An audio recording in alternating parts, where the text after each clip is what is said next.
I'm honored to welcome all of you and offer a few opening remarks at this meeting dedicated to the culture of encounter, the future of intercultural and interreligious dialogue.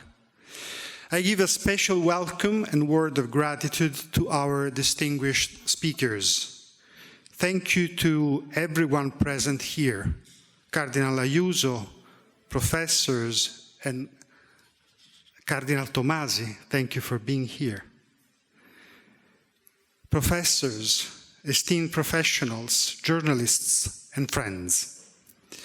The conference will mark the first anniversary of Fratelli Tutti and explore the meaning and implication of a culture of encounter for the Church and for the world. There is no alternative, Pope Francis said during his apostolic journey to Egypt in 2017, on the occasion of the International Peace Conference. There is either the civilization of encounter or the incivility of confrontation, he said. Future generations must develop like trees well rooted in the soil of history, which, growing upwards and alongside others, transform the polluted air of hatred into the oxygen of fraternity. To safeguard peace, Pope Francis went on, we need to enter together as one family into an ark that can sail the stormy seas of the world, the ark of fraternity. So here we hope to explore and deepen these insights of the Holy Father. That is the goal of the two institutions that have organized this meeting, the Berkeley Center for Religion, Peace, and World Affairs at Georgetown University and La Civiltà Cattolica. A special thanks to President De Gioia for believing in this project and committing to it from the beginning. I'm also very grateful for the collaboration of Tom Bancroft, Vice President for Global Engagement at the Georgetown University, who is here today with us. I am pleased and honored to be able to say that Pope Francis is very attentive to our work and has given us an important gift.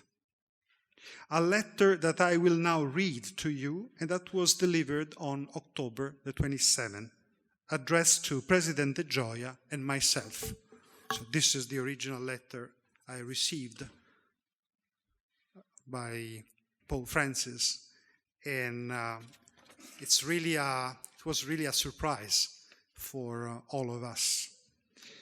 Dear friends, he said, I have learned that Georgetown University and La Civiltà Cattolica have jointly organized a meeting to be held on November the 8th and the 9th. I know that you have chosen the culture of encounter as your theme, and that you will reflect in particular on the future of intercultural and interreligious dialogue. I am very happy about this initiative, which involves two venerable institutions of the Society of Jesus, with a history that goes back to 1789 for the university and 1850 for the review. Today, these institutions have come together here to consider the future of our humanity. And I am pleased that you have involved the Congregation for the Evangelization of Peoples and the Pontifical Council for Interreligious Dialogue. Do carry this forward, this fruitful collaboration with the various dicasteries of the Holy See. I thank you then for your efforts to reflect on a crucial issue for our world. Through your lectures, articles, and joint initiatives, you are helping so many others to become adepts and artisans of a culture that fosters mutual understanding. Our world knows how to multiply connections, but just now we are struggling to listen to each other and understand each other. Dialogue is an authentic expression of the human. It's a way to transform competition into collaboration, a way that takes patience. We must put all our energies into teaching people to be respectful towards others, out of a recognition of their fundamental rights and freedoms. This is the way to build the future together.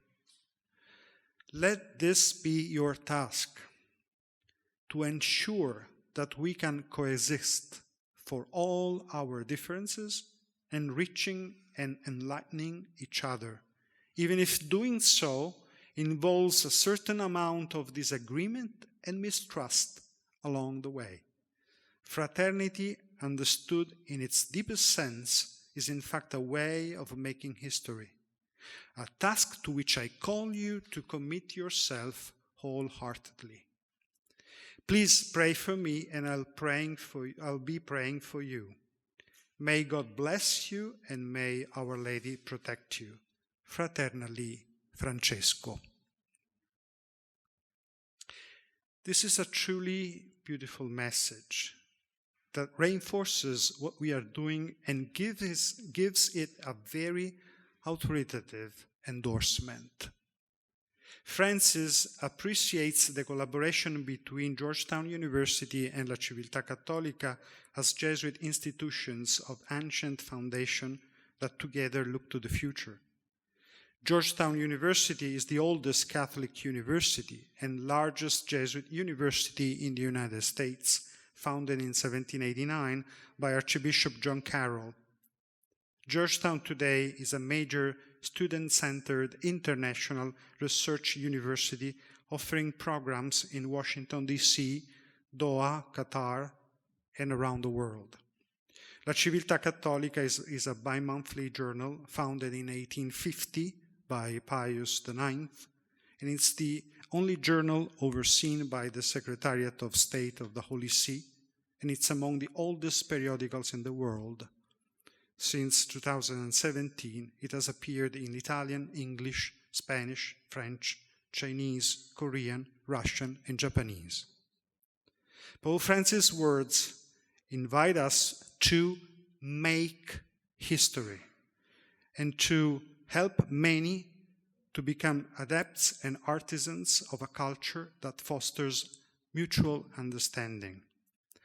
This is a wonderful challenge. And this is also why we are here today.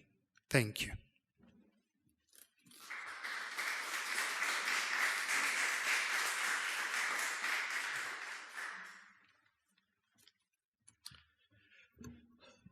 Good afternoon, everyone. I'm delighted to join Father Spadaro and welcome you all to this conference on the culture of encounter. Father Spadaro, we are grateful for our strong partnership with La Civiltà Cattolica and for the opportunity to be with you all on this first anniversary of Fratelli Tutti, to deepen our reflection on the theme of the culture of encounter, a topic I think you'll agree so critical in a world that is integrated through technology, but so divided, especially coming out of the pandemic, along political, socioeconomic, cultural, and even religious lines.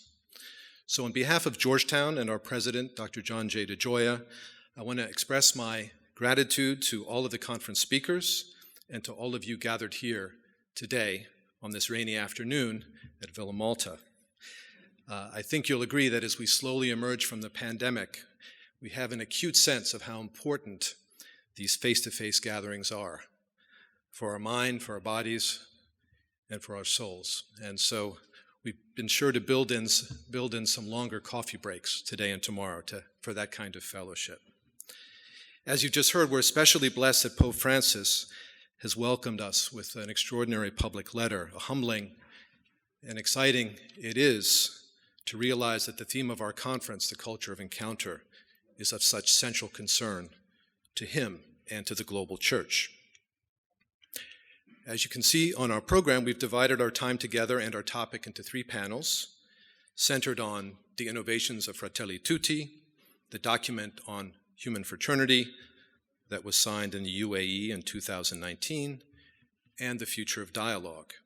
And as you know, we're honored to have not one but 2 keynote addresses. We'll be hearing later this afternoon from Cardinal Ayuso and tomorrow from Cardinal Tagle. So just a little bit more on our theme and the context for our gathering. As you heard, Georgetown is an old, long-established Jesuit university, engaged with the wider world. And the mission of the Berkeley Center, which is a university-level center for the study of religion and world affairs, is also to promote interreligious understanding and practice. I'd like to take this opportunity to announce the good news that our conference coincides with the launch of a new project based at the Berkeley Center on the culture of encounter and the global agenda.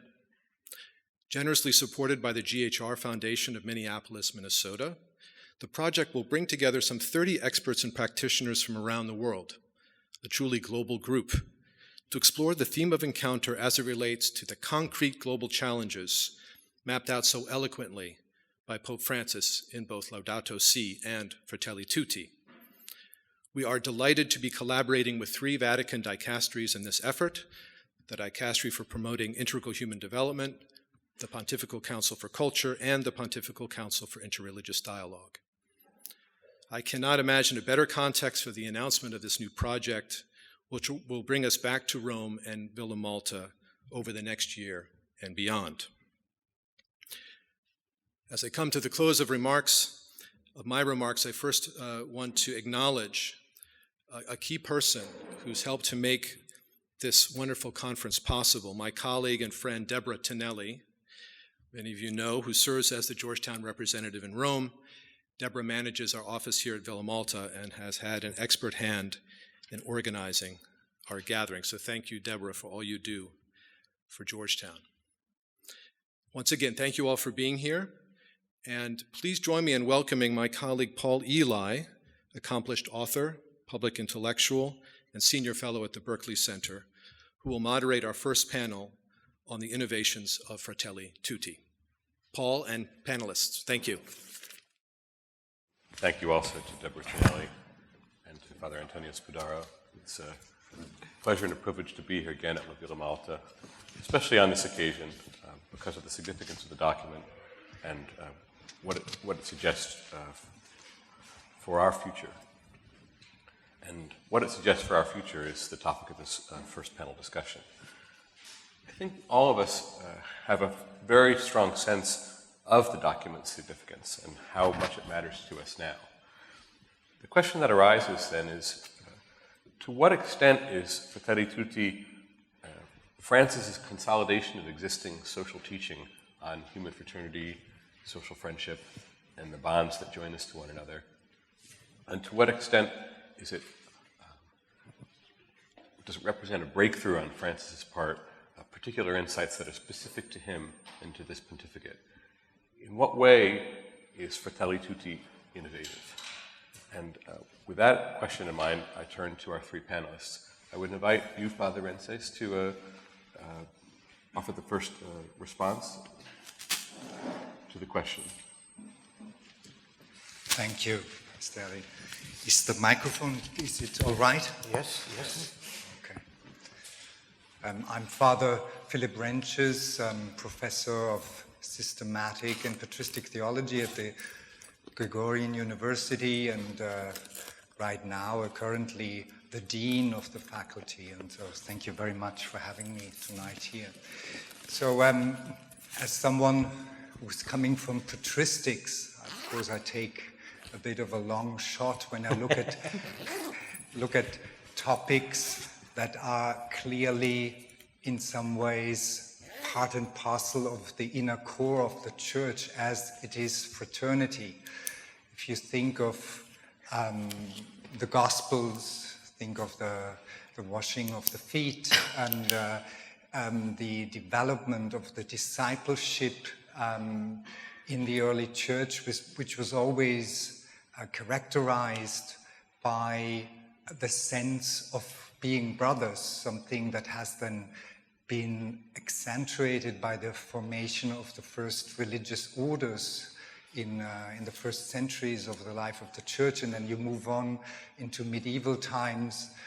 There was then this very strong development of a spirituality of fraternity, which in some ways blossoms in Francis of Assisi, that we then all know, and the Pope directly relates with his name and with his thought to this long tradition in the church.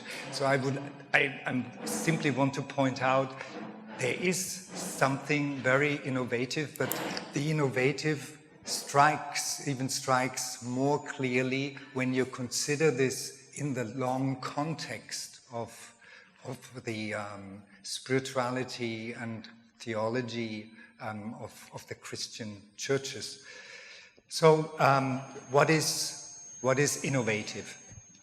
I would say that especially when you formulate your question with regard to Catholic social teaching, I would say the refoundation of in some ways the going back to the origins, the sources of fraternity, is something innovative compared to the social teaching of the Church, which was very much developed based on German philosophy, which of course then was always then combined with Thomism, the neo-scholastic thought, let's say, in the 20th century, where very much it was a kind of a deductive theology. It parted from principles that were very solid, very good argued for, but from those principles then a Catholic social teaching was developed, which was also very inclusive, because it was really addressed to all people of goodwill, and it has also been heard as such by people going beyond the borders of the Catholic Church.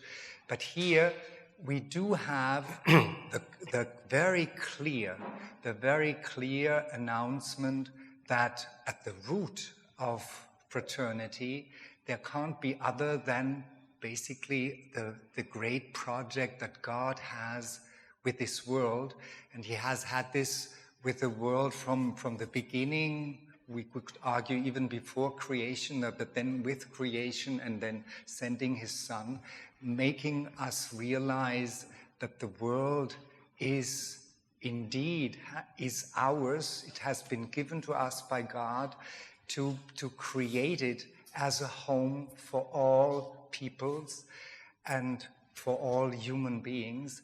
And this spiritual foundation, or we could also very well argue it's an evangelical foundation, it's a theological foundation, is certainly something new, and has its ramifications also in some specific, I would say, consequences that this re-foundation, this rethinking of fraternity has.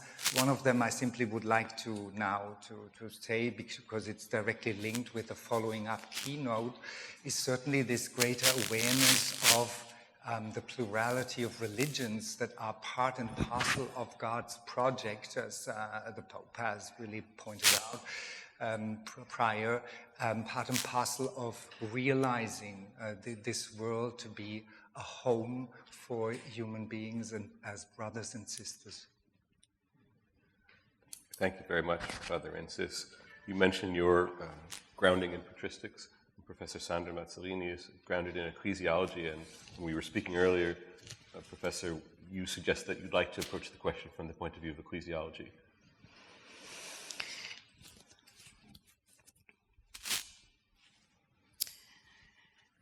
The framework of Fratelli Tutti is our contemporaneity, which is described in the first chapter of Pope Francis' encyclical in terms of a closed world.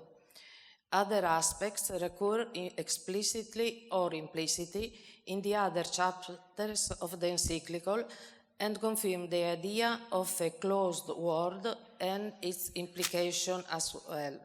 Briefly, in our time, we can note the increasing worsening and distortion of relations between people, society, and nations, which lead to a difficulty in seeing beyond the present with its individualism, the result of which are clear for us all to see. I think that the theme of fraternity and social friendship is a very prophetic critique of today's situation. In fact, it allows us, on the one side, to denounce and condemn each and every form of exclusion and discrimination.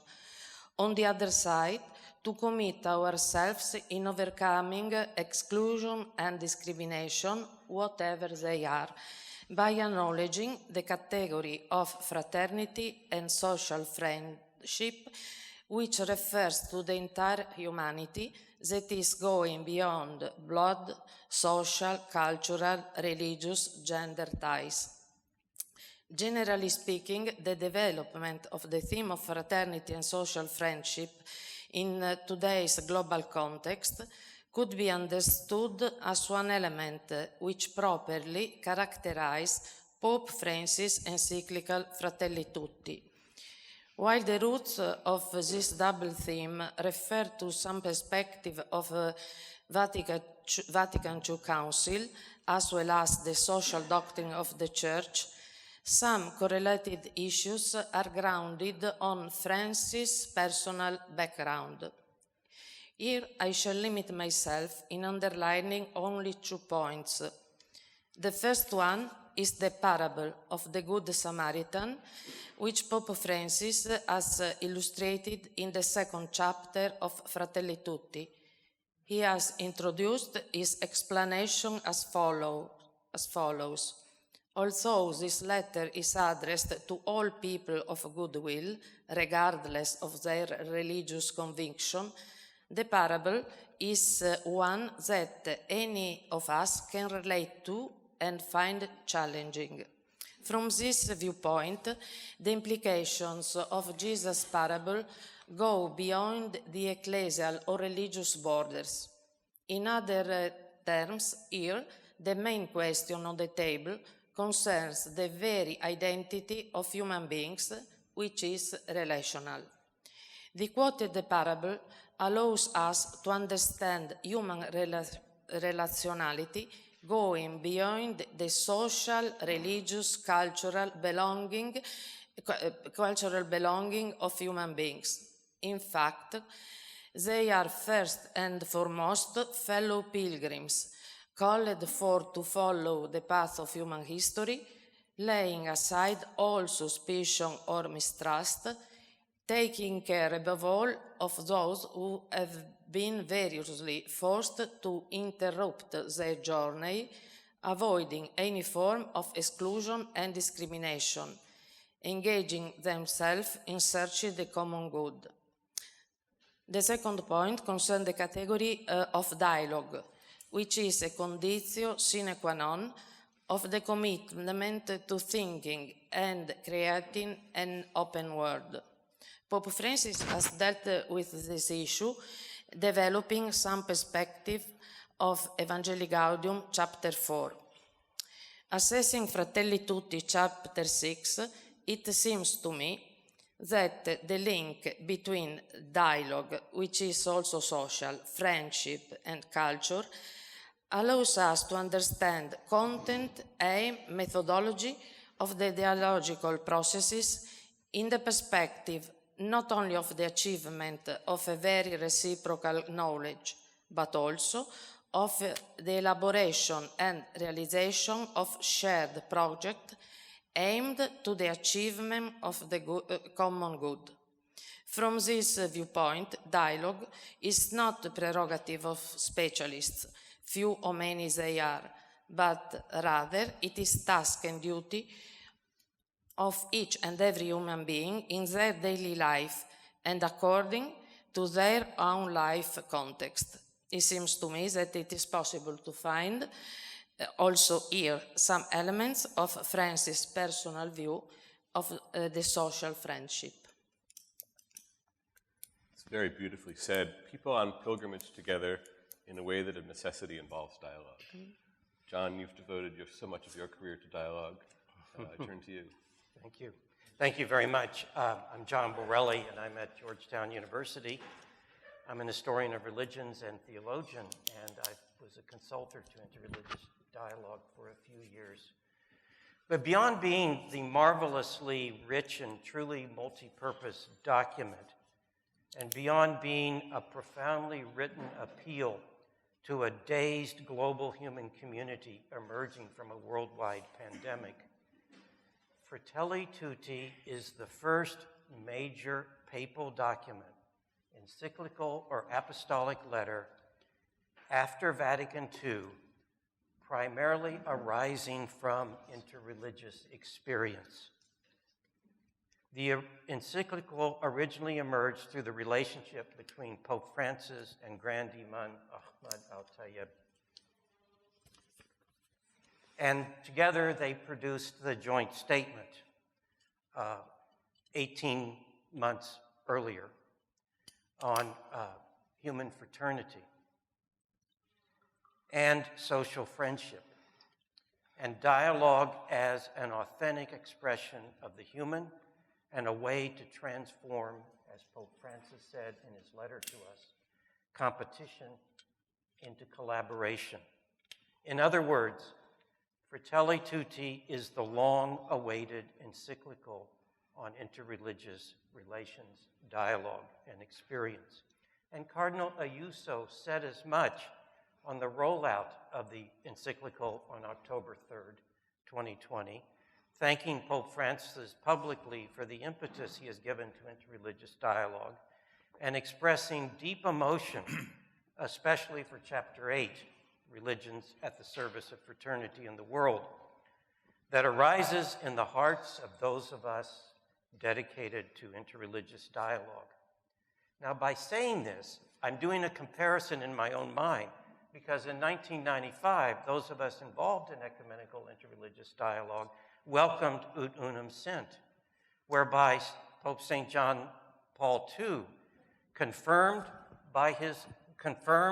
the teachings of Vatican II on ecumenism, confirmed by his authority the 1993 Directory on the Application and Principles and Norms on Ecumenism, and reiterated the Directory's generous recommendations for ecumenical relations and spiritual and sacramental sharing, and so forth, and assessed the 30 years of dialogue in the intervening years.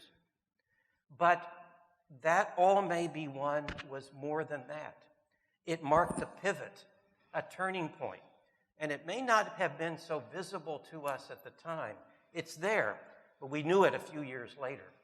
It's there when the Pope St. John Paul II cites his agreement, his agreement with Mardinka IV, the patriarch of the Assyrian Church of the East, that despite our distinct theological formulations, we were able to profess together the same faith in Christ. Now, this became evident to us what was going on 4 years later with the Joint Declaration on the Doctrine of Justification. And we had a name for it, differentiating consensus. And this was applied to other ecumenical agreements. Fratelli Tutti, coming 55 years after the Second Vatican Council, gives us in encyclical format a confirmation of Vatican II's teachings on interreligious dialogue, a reconfirmation of the de facto religious pluralism that it acknowledged in the document Nostra Aetate of the Council, and a pivot, a redirection, a new focus for the effectiveness and strength of interreligious dialogue for our shared planet and human journey. To quote Pope Francis' letter of October 27 again to Dr. DeGioia and Father Spadaro, fraternity understood in its deepest sense is in fact a way of making history, a task to which I call you to commit yourselves wholeheartedly. So yes, this is not an innovation in that the encyclical is repeating what was taught 55 years ago, but remarkably, Pope Francis reformulates the foundational form of dialogue. That is what we have called the dialogue of life, which we often passed over too quickly as ordinary, everyday living together, to be in actuality the profound basis for the future. We cannot expect to have global solidarity on the issues we face, those named in Fratelli Tutti and not named, unless we build trust and friendship with those with whom we are in immediate contact. Now, in his first address to the crowds in Rome in March 2013, Pope Francis explicitly identified the taking up of this journey of bishop and people of Rome as a journey of fraternity, of love, of trust among us. Let us pray for one another. Let us pray for the whole world that there may be a great spirit of fraternity. Were we paying attention at that first address? In his theme-setting apostolic letter, Evangelii Gaudium, Pope Francis employed the terms way and path, via and camino in Spanish, over 80 times, more times than dialogue, which appeared 50 times, and fraternity and fraternal 18 times. The future of dialogue, interreligious and otherwise, will be on a journey together, accompanying one another in fraternity. So, yes, understatedly, Pope Francis says in the opening, paragraph 5, issues of human fraternity and social friendship have always been a concern of mine.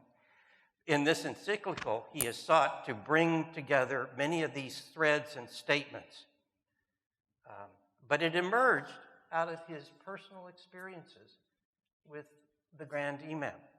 And he draws a parallel to the experience of Francis of Assisi and his journey to Egypt and the Pope's own journey, his journeys to the first Pope to the Arabian Peninsula. So, the message of Fratelli Tutti is the universal scope of human fraternity and openness of every woman and man to a dialogue of encounter motivated by love. Interreligious dialogue is presented as a principal way for fraternal accompaniment in a climate, quote, of increased cultural and religious pluralism, which is expected to mark the society of the new millennium. And that's St. John Paul II in Novo Millennio Uniente. So finally, it has come. It came to us, this encyclical. Now, Pope Francis has an aversion to dialogue of experts. I myself heard this when finally I attended a January 25th Vespers. That storied Vespers, I thought of Pope St. John the 23rd in 1959 when he quietly told the cardinals of Rome he was going to call a universal council of the church. Or I thought of Pope St. John Paul II in 1986, mentioning that he was going to call a day of prayer in Assisi that year on those days. And in it, he said, you know, when Christ comes again, you ecumenical experts are still going to be talking. You'll still be discussing how to bring us back together. And it is wrong when the only voices, he says in Fratelli Tutti, is to be heard in public are those of the powerful and experts. Room needs to be made for reflections born of religious traditions that are the repository of centuries of experience and wisdom.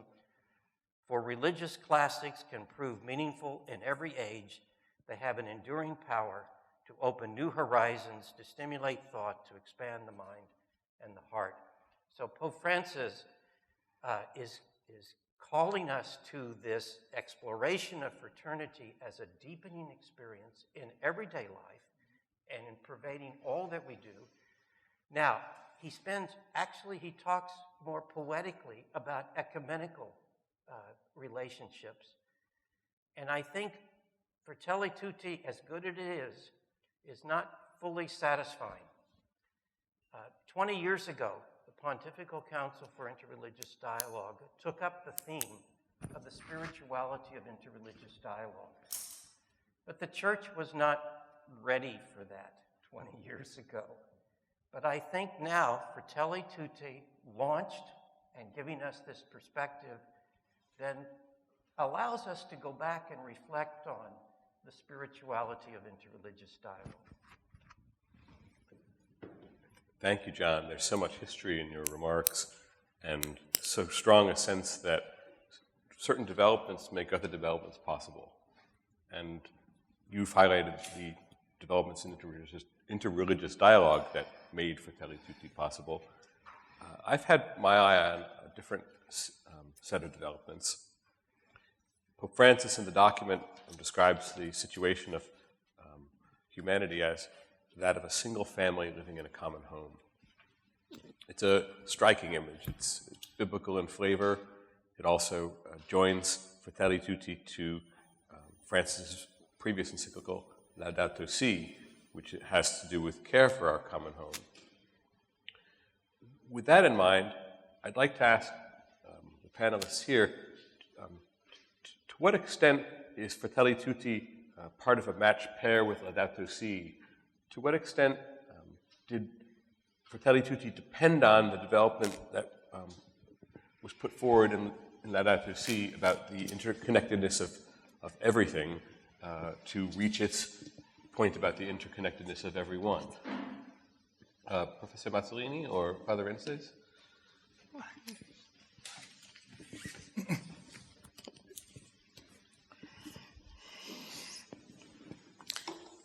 In Evangelii Gaudium, Pope Francis has introduced 4 principles related to a constant tension present in every social reality. With reference to the complex relationship between globalization and localization, the 4th principle is expressed as follows: the whole is greater than the part. The model of the polyhedron is appropriate to explain this principle because the polyhedron reflects the convergence of all its parts, each of which preserves its distinctiveness. I think that this model could be also used to investigate the development of Francis' social magisterium, more specifically the links between Francis' documents. In this perspective, it seems to me that the starting point of this development is Evangelii Gaudium, which has a programmatic significance and important consequences.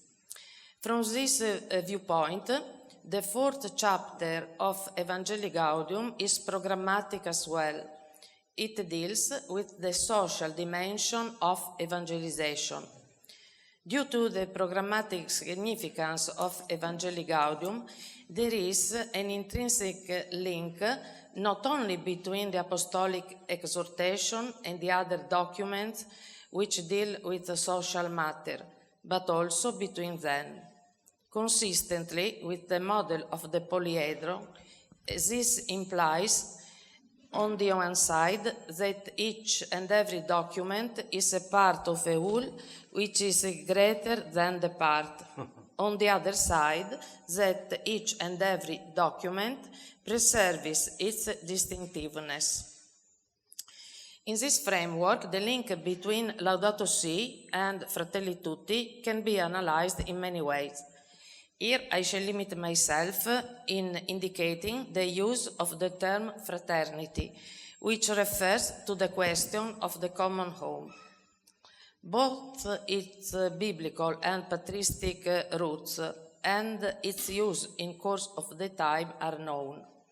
According to Vatican II, the universal fraternity represents the essential objective of the divine plan, so that the experience of fraternal love refers not only to the members of the Church, but also to all humankind. In the Italian version of Laudato Si, the term fraternity occurs 6 times. Briefly, although the term fraternity refers to the wider horizon of the care of our common home, it is also associated with other themes.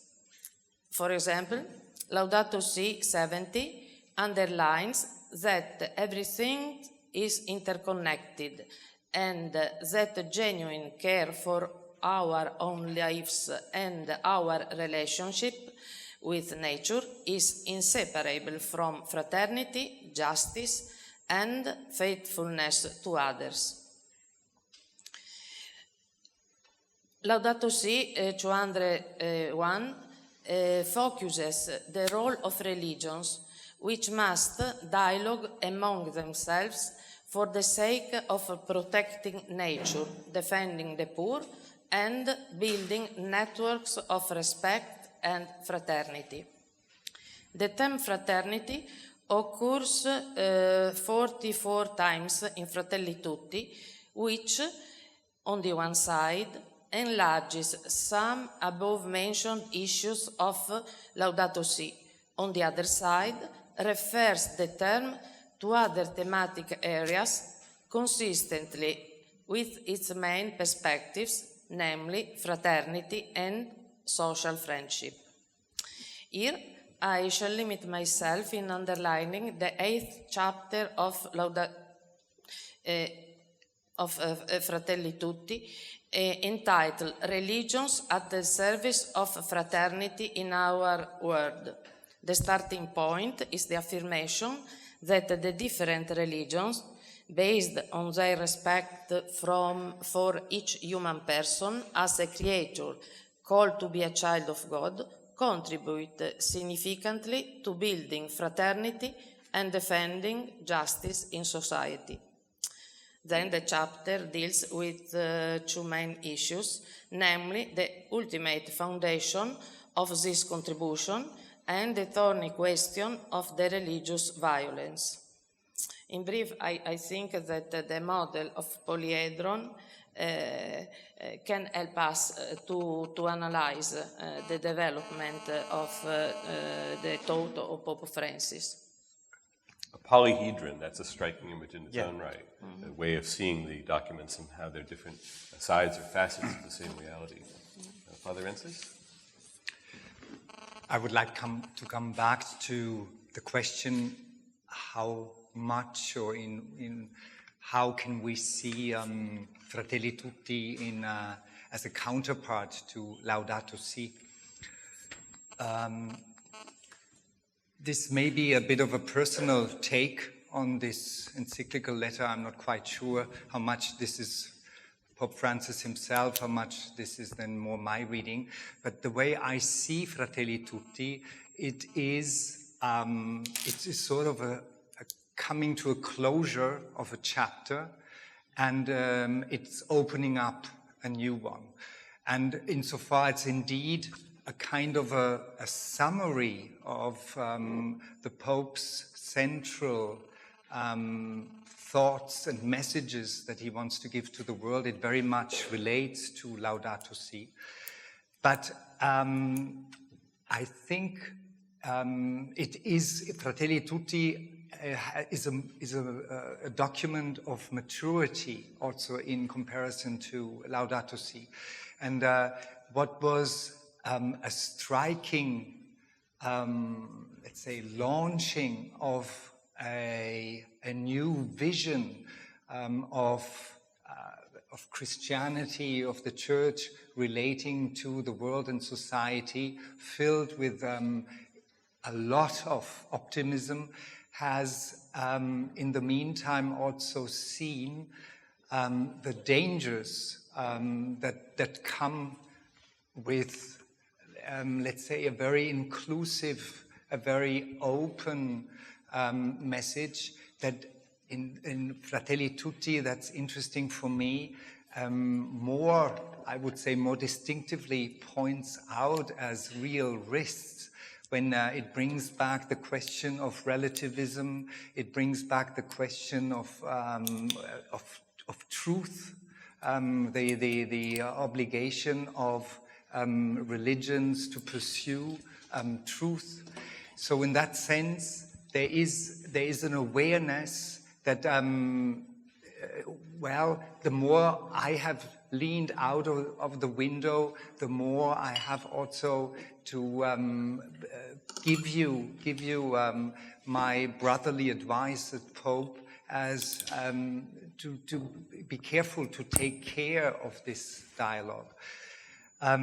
When I say it's opening a new chapter, in my view, I think in some ways the Pope has much more in mind when he wrote Fratelli Tutti, the big chapter that is now waiting for the Church, and that is the process of synodality. So the synod and synodality, I think, is somewhere also in the mind of Pope Francis when he speaks about in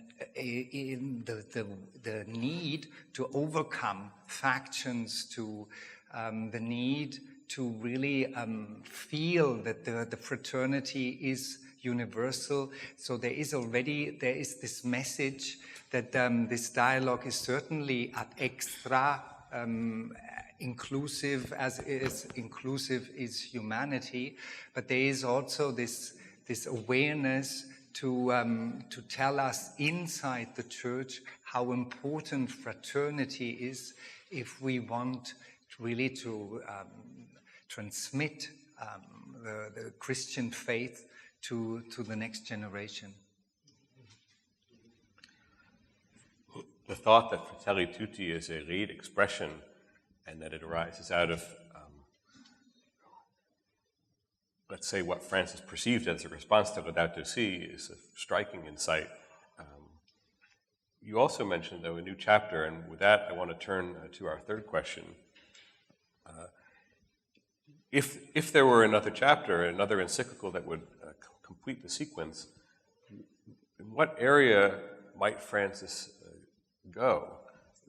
Various suggestions are offered in the encyclical. There's points about the nature of the person, of a people, and of peoples that suggest a line that warrants further development.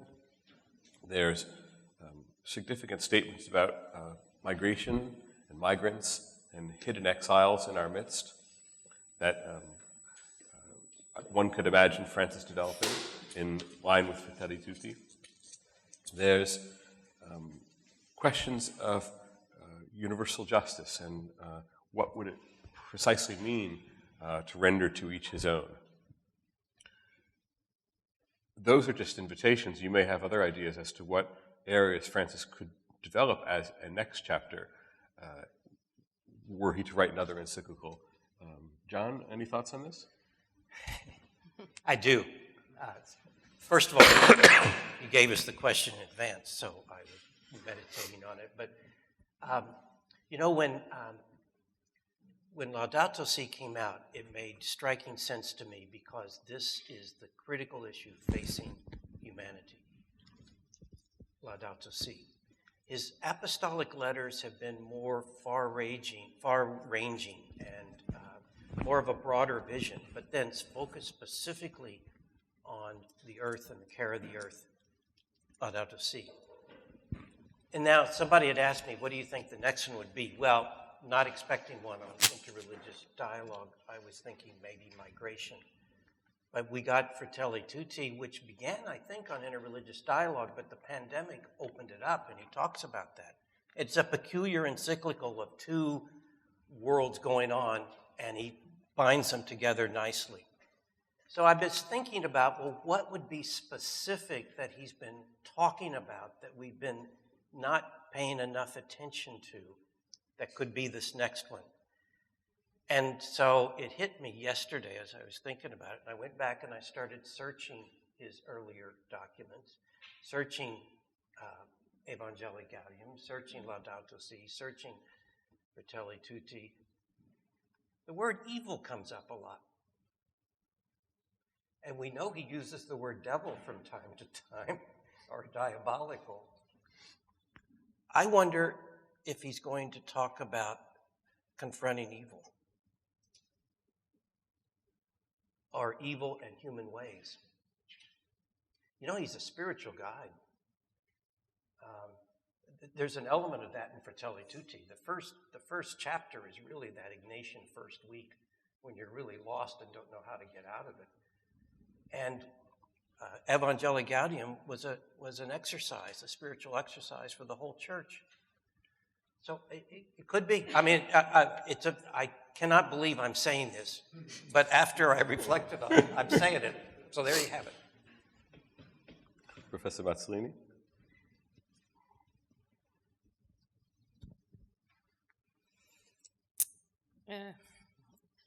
It is a very difficult question. It is difficult to suggest to Pope Francis new issues and so on. But anyway, I think that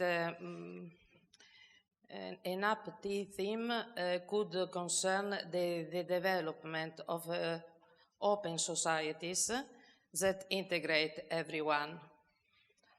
See Fratelli Tutti, 97 and 98. I think that this is a very complex theme,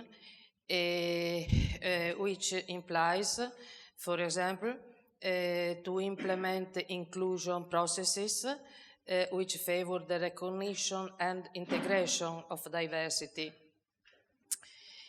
Such a recognition and integration do not necessarily mean losing one's own identity, which is shaped by specific cultural and religious elements. Rather, they imply an enrichment of one's own identity through the encounter of the others and otherness.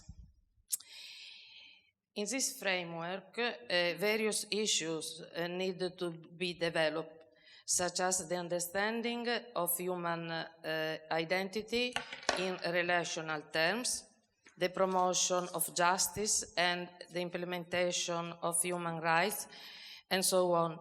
I know that these issues are not new, but I think that today they must be rethinking in today's context and dialoguing with cultural and religious plurality.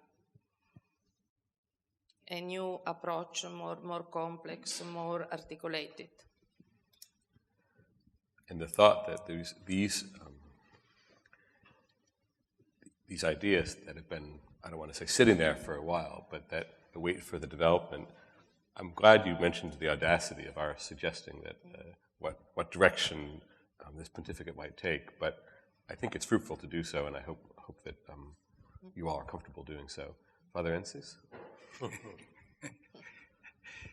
Well, now as a theologian, my personal statement would be, I hope the Pope will not write another encyclical letter in the near future, because I think he has given us so many impulses, so many nourishment, and we simply need time to digest it.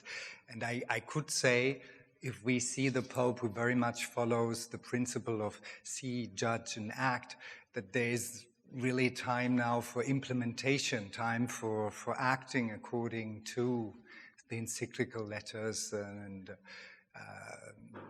not least Fratelli Tutti. And so I could see that the Pope is really now also concentrating of really bringing us together, trying to make us listen better to one another, listen more carefully, being aware of who has not been listened to yet, and giving those unheard voices to speak up. And all of that is, it seems to me, such a huge program and effort that maybe there will simply be not time for another encyclical letter. People said that on John Paul II. Enough already. I'm struck by the connection between Professor Mazzolini's insights and yours just there, that there's a suggestion that what does it mean for a society to really be open? Francis explores this in the encyclical, contrasting economically putatively open societies with societies that are closed to our full humanity in so many other ways. So that definitely suggests a way forward, and doing so would take into account your insights about the need not simply to schematize, but also to act to make the society more open. And then, John, you have such a different dimension, the encounter with evil, which is, if we're talking about encounter, I suppose that's opposite. I'd like to turn now to questions from the audience. Just one other thing. Just putting that into play. Don't give up on migration and immigration. That would fit in with the themes that I heard from the other panelists, too. So migration would be a part of an open society as well. Yeah. So we'll now turn to questions from the audience. This is the microphone for the questions of Okay. the audience. So. And if you have a question, the microphone will be brought to you, and you can speak into it and ask that way.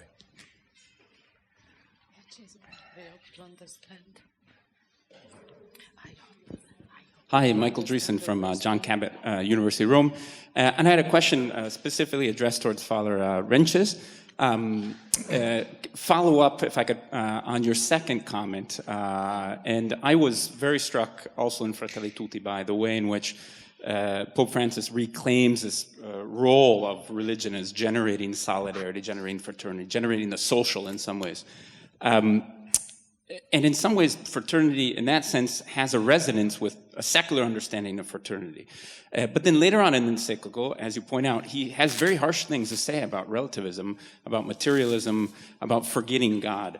And so I wanted to ask you, how linked is his understanding of fraternity? How connected is it to an idea of religious renewal?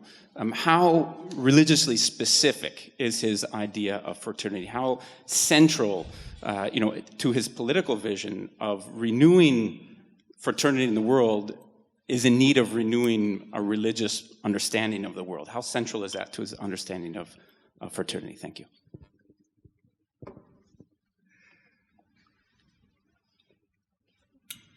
If I understand your question correctly, and if not, you should come back to me, then I would say it is probably it's primordial for the Pope, but maybe also in this order that I said, that it is very much also a message for inside the Church.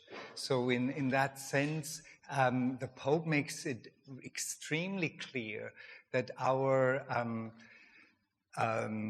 credibility as Catholics, as Christians, heavily relies on the capacity to build up fraternity. So it would be really starting there, and there would be for the Pope, there's no possibility of distinguishing, let's say, orthodoxy from orthopraxis. So between the right faith and then a right action towards one another and towards God and towards the world. So, and this is a message that I think is first and foremost really addressed to the Church. And but it is also then the Pope would say, well, we are in this boat together, all religions, and in that sense, again, it is one package. It cannot be compartmentalized that we have, let's say, religions that would take care of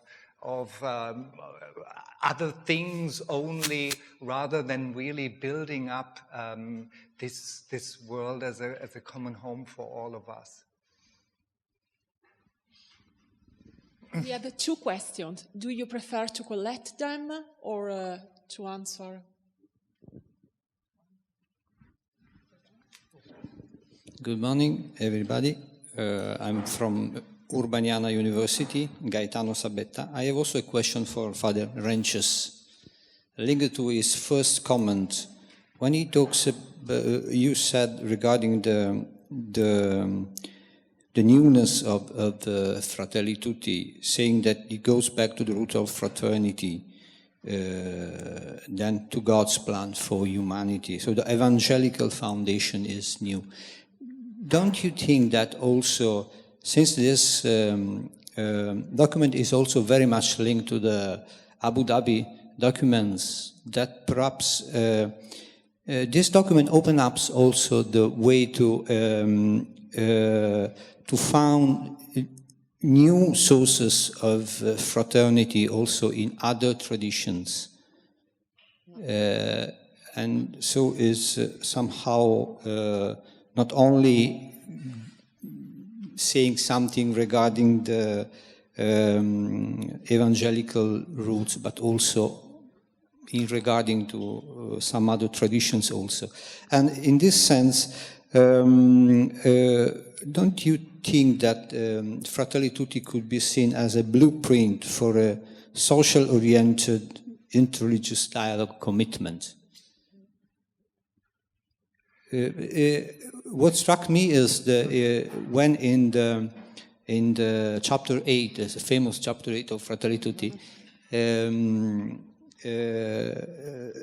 Pope is talking to everyone as the representative of all humanity, also of other religious leaders. That is very interesting. I never seen any Pope talk like that. In that sense, he does not feel as just a representative of a part of humanity, Christianity, but he talks as the representative of all, and therefore he is able to say, okay, let's join together in our differences, what we are, we can do something together. We have a scope together. Thanks. Well, when you said it could not only be evangelical, but let's say really finding, let's say, elements of truth or orientation in other religions as well, then I would say in the end, these two views, they come together, at least in the Pope's mind, that it would be in the interpreting Pope Francis correctly, I would say that he thinks that it is truly evangelical that we open up our minds and hearts to see in other religions what is really there to guide us. So these two indeed come together. With the second question, when I think I got you right, you said socially induced or socially formed interreligious dialogue. Is that correct? Socially oriented. Yeah. I wouldn't be quite so sure that this Pope is really the first one to ever try to do that. But certainly that he speaks up is fruit of certainly of a development of the interreligious dialogue that has really taken on such a fabulous or incredible development in recent years in the Catholic Church, that gives also the Pope now much more of an authority to speak up as such, and he's recognized as a religious leader among religious leaders. And I do think that the link to do interreligious dialogue through common social action is certainly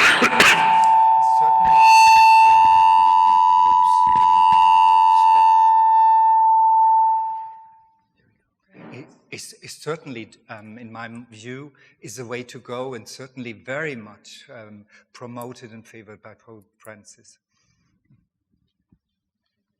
Two questions, Paul. One from Elena Dini from the John Paul II Center for Interreligious Dialogue. My question is for Professor John Borelli. During your first remark, you actually led us through different levels of analysis. You mentioned dialogue with experts, dialogue of life. You mentioned, well, for sure, even if you didn't call it with this name, but we are discussing about also social actions that see that see people joining efforts together. And you finally mentioned also spirituality. That really drove me back to the documents we had during the past decades from the Pontifical Council of Interreligious Dialogue with different forms, ways, or levels of interreligious dialogue. My question is, do you think that right now we're going through a more comprehensive approach? Is this paradigm still working? Is Pope Francis leading us to a new direction towards forms of dialogue? Is he prioritizing something? Thank you. We're going to take others. So, thank you.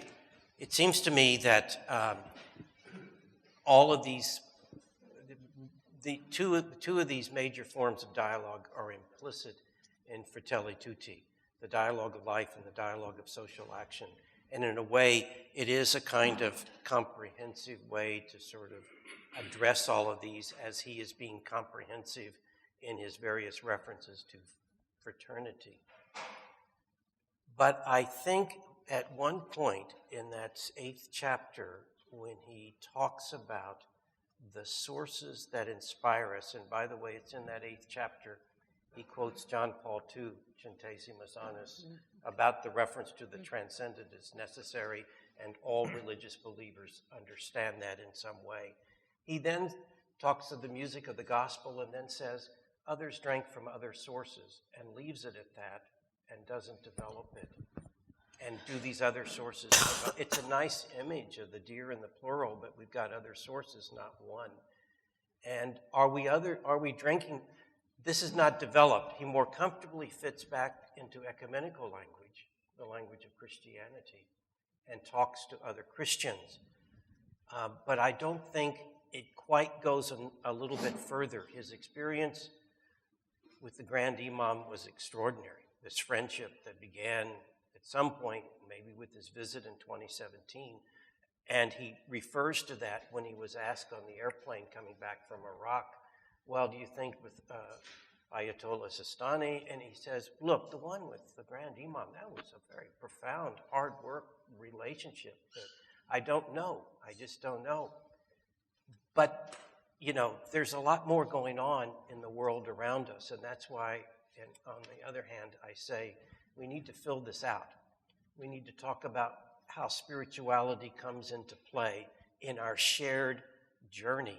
Because when people in everyday life becomes friends and share their most profound beliefs in the simplest ways with one another, they reach a level of profound spiritual sharing that we haven't tapped into, we haven't talked enough about.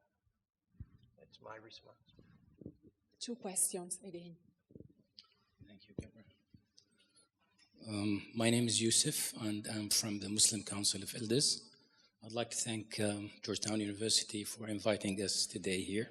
My question is to Professor Borelli. You mentioned the Pope's visit to UAE and his encounter with the Grand Imam, and that led to the signing of the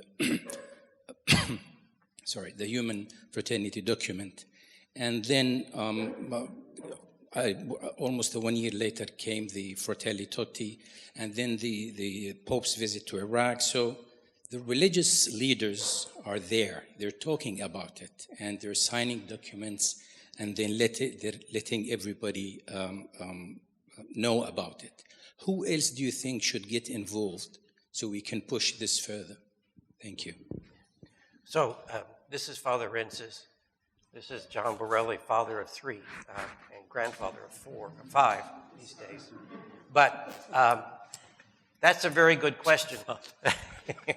That's a very good question, because this is why we have expert offices like the Pontifical Council for Interreligious Dialogue, who know and have built this rapport with these other religious leaders. I was quite surprised when the document on human fraternity came out. I was quite surprised. And the language of it and the appeal of it and the attitude of the Pope, let's just barrel ahead with this. This is just great. And his comfort that he could, agree to these sentences and move ahead. And so I think we have a global leader here. And if we can identify other global leaders, this is what the world needs coming out of the pandemic. Religious leaders who can build this rapport with him. It's really taking what began with those Assisi gatherings to a new level of sharing. I do wish something would come out of Iraq and Ayatollah Sistani, but maybe it'll come elsewhere. I don't know. Paul, 2 questions again. One from Paolo Flores D'Arcais. My name is Paolo Flores D'Arcais. I am the editor of the Italian journal Micromega, whose subtitle is For a Left of Enlightenment. And from a secular point of view, it is always difficult for us to understand exactly all the Pope's documents, not only Pope Francis' documents, also Ratzinger's and also Wojtyla's, because there are always interconnected, as if they're the same thing, 2 different tunes. Because in the encyclicas, Pope speaks to Catholics, more generally to Christians, to all religious people, but many times the Pope pretends to speak to the whole humanity. From this point of view, there are many contradictions, in the sense that, for instance, to stay at the theme of this encounter, that is interreligious and intercultural dialogue, but with a strong reference to the dialogue with Islam. From a secular point of view, if we keep as a value that can't be negotiated the liberties of democracy, fraternity is the 3rd word of the French Revolution. It comes after, and in a sense, it must realize freedom and equality.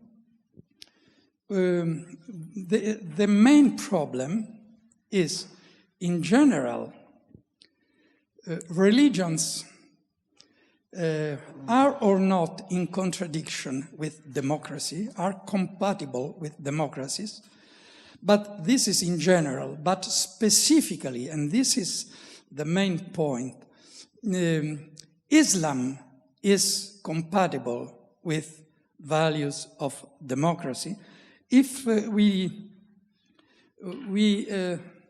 don't see directly this problem, we can't speak of dialogue, because it's not a real dialogue with the real people that in Europe and in the West is a people largely secularized. And the question is that Islam, of course, in Islam religion, as in all the other religions, there are many different kinds of Islam, as we have many Christianism and even many Catholicism, even if in the Catholicism there is a clear hierarchy.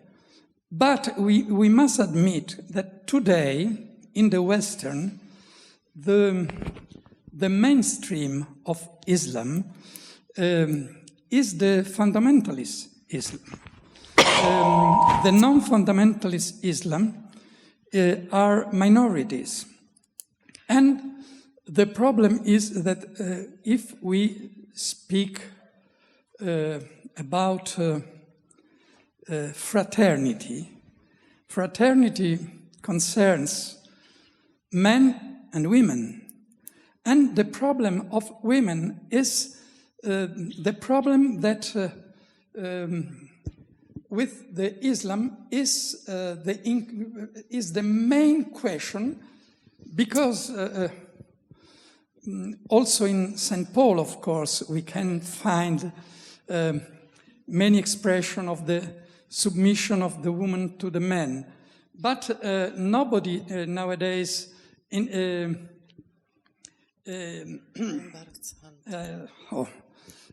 analyzes literally that. But in the Quran, it's clear that a faithful person must interpret it literally, and so Can you come to the question? Yes, but I think the question is very, very clear. In the fourth chapter, concerning the women, is clear that not only women are submitted to men, but men can also physically punish them. And if this, from a theological point of view, and this is in all the... question about the relationship of women in Islam or a relationship of women in biblical culture? Yes, come to the question, my please. question is clear. In your dialogue, if you are dialoguing with Islam, can you dialogue with democracy? Thank you. Well, I think you put in a very compact way, believe it or not, a lot of criticisms that we have heard of Fratelli Tutti in one way or another. We couldn't begin to unpack the question about Islam and democracy. I've been in conferences and heard many perspectives on this and the social questions of Islam. But you raise a good question of is this emphasis on dialogue, which is part of being authentically human, resonating with people without religious faith? Is his notion of fraternity in some way a response? Is this the end of the Church's reaction to the French Revolution, as Vatican II was the end of the Reformation in the minds of some Protestants? Who knows? I think you've raised some criticisms. I think no text is perfect, but I think we're aware of some of those criticisms, and yet we need, I think, this dialogue of people from secular perspectives with people of faith is quite necessary. And I don't think Fratelli Tutti shuts that down. I think it encourages it. The last question from Jose Casanova. Well, thank you very much for all your comments. I don't raise this question lightly, especially after the previous question, but I want to emphasize the extent to which when we talk of fraternity, so frequently we forget sorority. Sorority. And the extent to which both within the church, the fraternization within the church especially, I don't want to talk about others, but in general, the fact that should there be more emphasis precisely because the word fraternity is male, and so many of our religious leaders are male. Let's recognize this. When they get into interreligious dialogue, basically you see males talking to one another. So I want to put this emphasis on the need to bring sorority more explicitly into interreligious and intercultural dialogue. Professor Mazzolini? No answer, because I don't want to answer this question or to say something about this question, as I am a woman, and I think that the problem, the question of men and women in the church, in the society, is a question that concerns all people, not only a part of this.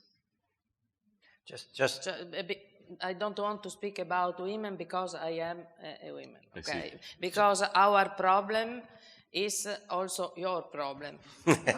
Yes, we know.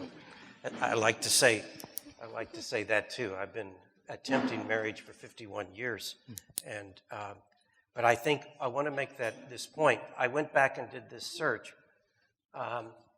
There's only 2 instances where brother appears by itself in Fratelli Tutti, and all the others, it's brothers and sisters. And quickly the Pope tries to do a variation of Francis of Assisi's own reference. And those were in quotations. Those are in quotations from some other source. The problematic word fraternity he tries to do with brothers and sisters throughout. We have a bigger issue. And who knows, maybe that'll be an encyclical. I don't know. Now that's a thought.